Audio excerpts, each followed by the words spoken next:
This lecture is intended to be a part of a more comprehensive lecture or the final lecture in a series of lectures on velocity impact fusion.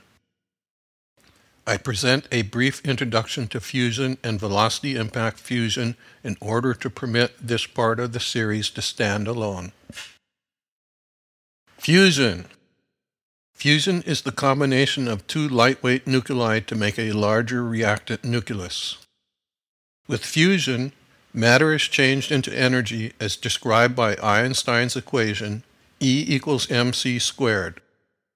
All the energy we use on Earth came from the Sun, which is our primary energy source.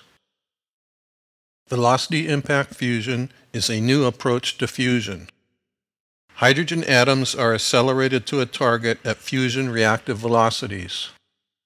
Ongoing impact and collision at the target produce fusion reactions. This process was first described by Brookhaven National Laboratory in New York. It was then developed and patented by Lawrence Livermore Laboratory in California at Berkeley. The Lawrence Livermore reactor is a concentric DC particle accelerator. During the same time, I developed a concentric AC particle accelerator. I received the next fusion patent after Lawrence Livermore Laboratory. With DC operation, power is dissipated in a resistive load. With AC operation, drive power is applied across a capacitive load which does not dissipate power. This difference will provide for much greater power gain. AC operation allows continuous operation rather than one-shot operation. The principle of velocity impact fusion has been proven by Lawrence Livermore Laboratory. Occasionally through history, introduction of game-changing technologies brought quantum leaps to civilization. Controlled fusion will bring more change than all the previous game-changers combined. The fashionable, high-technology modern world of the 1880s was dominated with steam power, kerosene, whale oil, and candle illumination. High-speed trains and passenger ships allowed circumnavigation of the globe in only 80 days. Edison invented the electric lamp in 1879. Some prominent scientific leaders felt it would never amount to much. But the light bulb changed the world in ways unimagined back then. Ironically, the lowly, taken-for-granted light bulb is more responsible for our modern society than most people understand. Existing modern technology would have been impossible without the light bulb. Early light bulbs were frail and plagued with operational difficulties. In 1883, Edison discovered current flowing between an incandescent filament and an enclosed element. Edison patented it, naming it the Edison effect. He did nothing further with this process. 21 years later, Sir John Fleming used this Edison effect to form the first radio tube, the Fleming oscillation valve. 2 years later, Lee de Forest added another element, making the first electronic amplifier in history. Humanity took a huge quantum leap, going from electricity to electronics. We went from the age of steam to the age of electronics. Common things today would have been unimaginable 130 years ago. Around the world in 90 minutes. Jet travel. Space travel. Advanced communications and medicine. All dependent on electronics. And electronics stands on the lowly light bulb of 1879. Few then and today realize the staggering game changer that the lowly, ubiquitous light bulb represents. It's ironic how our new fusion reactors resemble a light bulb. But the history of this reactor is even more amazing, for it is based on a light bulb. A former employee of Edison, Nikola Tesla, was a great inventor in his own right. Tesla had his own vision of a light bulb. It was called the carbon button lamp. My fusion reactor invention is a composite of this carbon button lamp and a process called sonoluminescence. My patent applications stand on Tesla's prior art. The world of the 1880s was not ready for controlled fusion power. Radiation and nuclear physics were not understood.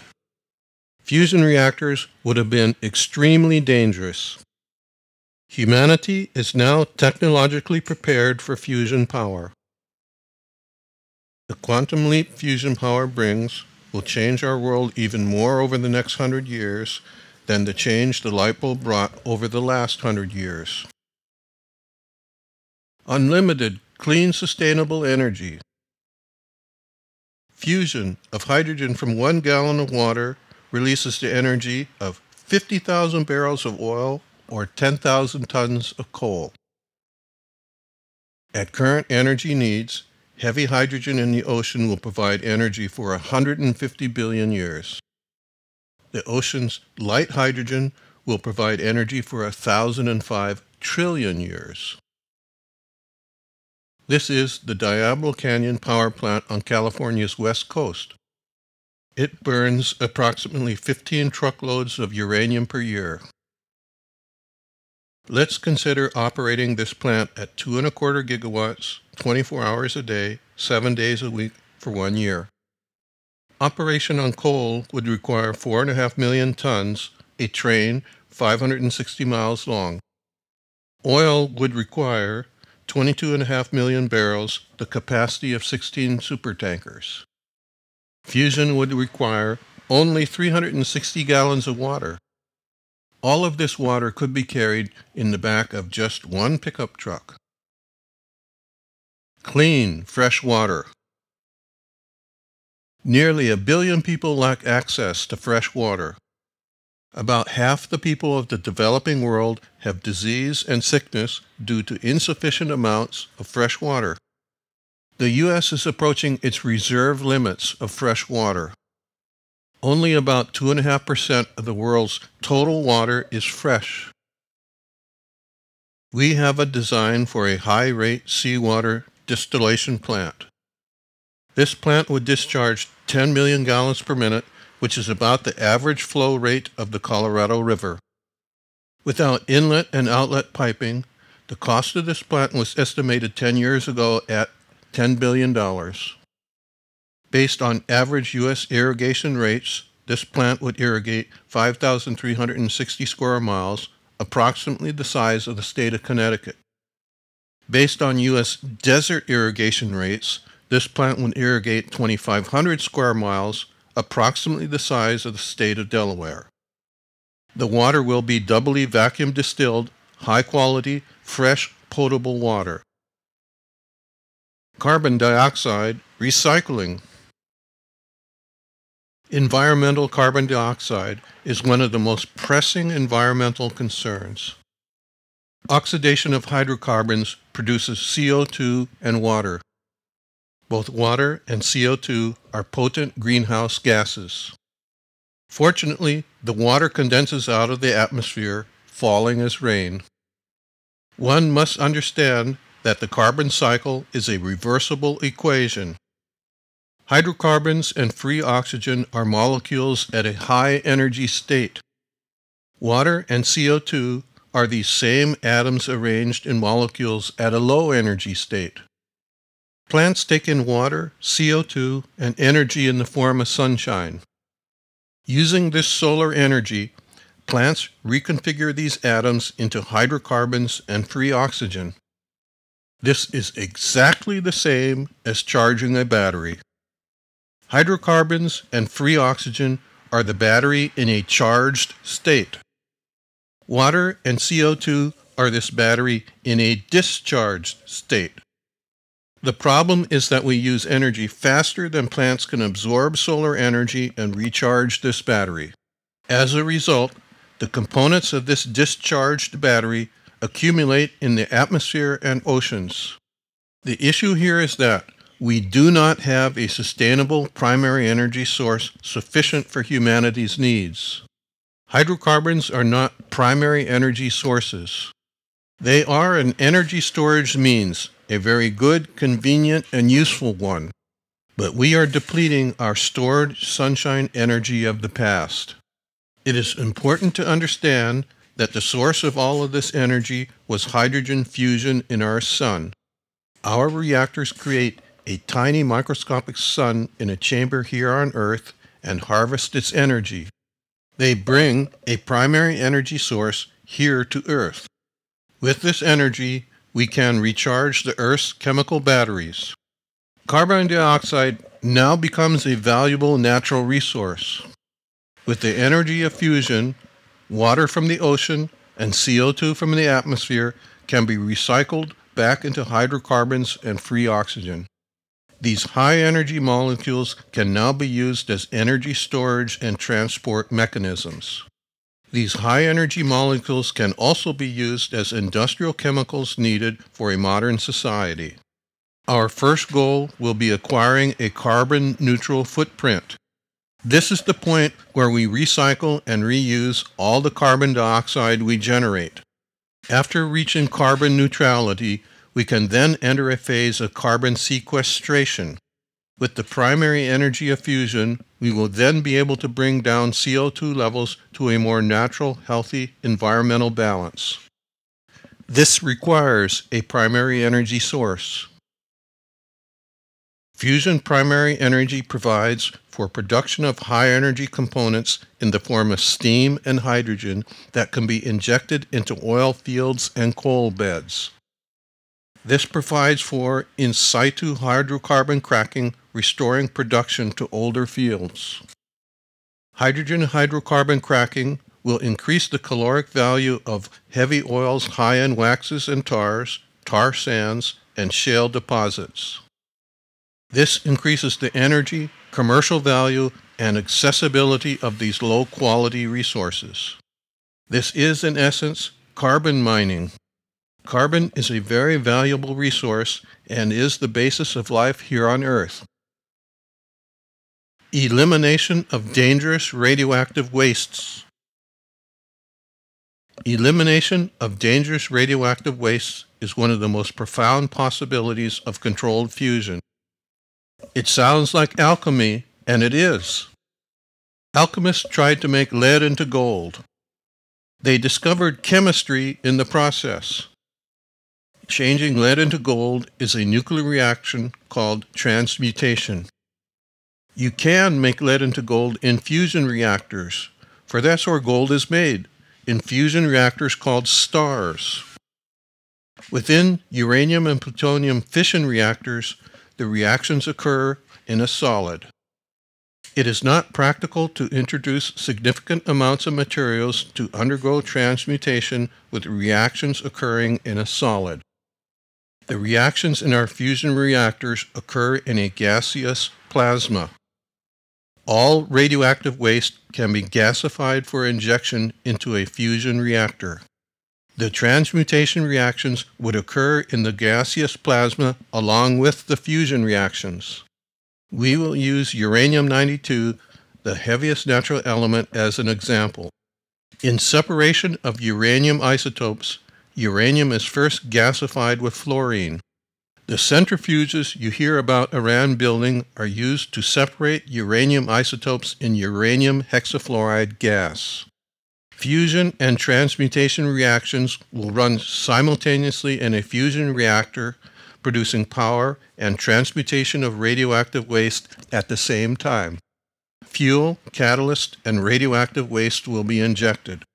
Exhaust gases will be mass separated. Radioactive materials and unused fuel left in the exhaust will be sent back to the beginning and reprocessed through the reactor. Materials safe for reuse will be sent to final reprocessing facilities. We just filed a patent application on the separator required for this process. Though we could use these processes to make lead into gold, elimination of radioactive waste is much more valuable. Recycling and remediation of all wastes. A fusion primary energy source will change the way we recycle all waste materials. Production of materials generally involves chemical reactions taking materials from high energy to low energy states. I'll use the example of an old school bus. Let's fill it with metal containers of nerve gas. We vaporize the bus and all of these components in a reducing atmosphere. This is not burning, it can be considered anti-burning, the opposite. The chemical reactions which form the bus and its components are run backwards. The result is that we go back to the source chemicals. Those very source chemicals from which the bus and all its components were derived. Primary energy from fusion will permit the recycling of discarded materials back to the raw materials from which they were made. Agricultural and industrial processes produce large amounts of biomass and sludge. Their high water content is often difficult to remove. Large amounts of energy are used transporting these wastes, containing mostly water, to processing facilities. Fusion-powered on-site dewatering and initial processing can eliminate over 90% of the weight needed to be transported to advanced processing facilities. Environmentally friendly transportation. We are developing the processes and means to put fusion reactors directly in cars, trains, trucks, buses, and airplanes. A car would go over 30 million miles on the energy from a gallon of water. A city bus would go over 8 million miles. There will be no exhaust or engine noise. Small tanks will contain fuel and exhaust gases. During periodic servicing, the exhaust tank will be exchanged for a new one. Waste gases will be processed for recycling and reuse. A bus or car would be able to go millions of miles before it would be prudent to exchange the exhaust tank. A turbo-ram scramjet variant is available for aerospace craft. Each engine will have dual, helically intercoiled reactors. Each of these individual reactors will be able to operate the engine at full power. The power plant's dual nature provides extreme dependability and safety. A 747 would be able to fly 250,000 miles non-stop on the fuel from a gallon of water. A turbo-ram scramjet variant will be able to bring a craft to speeds and altitudes whereby a small rocket engine can push it into orbit. A hydraulic ramjet engine with performance superior to the fictional engine of the submarine in the movie The Hunt for Red October. Such an engine will quietly propel a submerged submarine around the world on the energy from 1 gallon of water. These engines are adaptable to all commercial and military marine craft. Rapid solar system spaceflight. We have plans and intellectual property on fusion-powered rockets. When Apollo went to the moon, its rocket burned at about 9 Gs of acceleration for approximately 10 minutes to push it out of Earth orbit. The craft coasted to the moon. The craft continuously decelerated until reaching the equal gravitational point between the Earth and the moon. Once under lunar gravitational pull, the craft then accelerated as it approached the moon. At the proper point, its engines reignited, decelerating the craft to a velocity allowing it to enter lunar orbit. The trip took days to get to the moon. It is not possible to carry sufficient fuel for chemical rockets to operate all the way to the moon. Fusion rocket engines could continuously power a craft to the moon with pounds of fuel rather than hundreds of tons of fuel. Such engines would allow a comfortable rate of acceleration of 2 Gs all the way to the moon. Such a trip would be measured in hours rather than days. A trip to Mars would be in days rather than years. A trip to Pluto would be just 1 to 2 weeks longer than a trip to Mars. Sufficient fuel will be available to allow spacecraft to decelerate into planetary orbits. There will be sufficient fuel to return back to Earth. Warp drive interstellar flight. We have basic plans for interstellar fusion engines.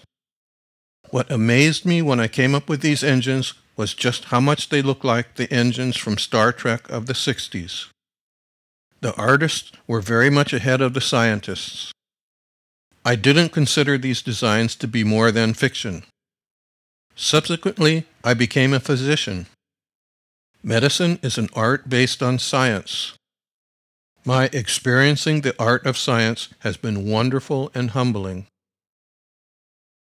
The contents of this lecture may seem beyond imagination. I sincerely believe them to be true. I was only briefly able to outline some of the implications of fusion. I ask that you go to my company's website at fusionenergysolutions.net. This site has much more information explaining these processes and how they will work. I will take you on a brief tour of Fusion Energy Solutions' website. Our homepage is dominated with a slideshow. It starts with a slide, U.S. patented environmentally friendly energy. To the right of the slideshow is the welcome box. It has an Explore Fusion button. Clicking this button takes you to an indexed page listing the topics of the slides in the show. Clicking a button to the right of a topic takes you to a page that explains that technology in further detail. Some of the pages may be brief, but we will be continually upgrading and improving the content. Now, on with the show. 35 million miles on a gallon of water. 2.25 gigawatts of electricity produced 24 hours a day for 365 days on 360 gallons of water. Into orbit on 1 gallon of water. A city bus going 8 million miles on 1 gallon of water. A 747 flying 10 times around the world on 1 gallon of water. No exhausts, no emitted wastes. Carbon dioxide-free energy. Elimination of all radioactive wastes available for processing. All of this made possible by microscopic stars designed and constructed here on Earth. Don't you want a star to be put in your car? Thank you for watching our presentation. Please visit our website at fusionenergysolutions.net. Thank you.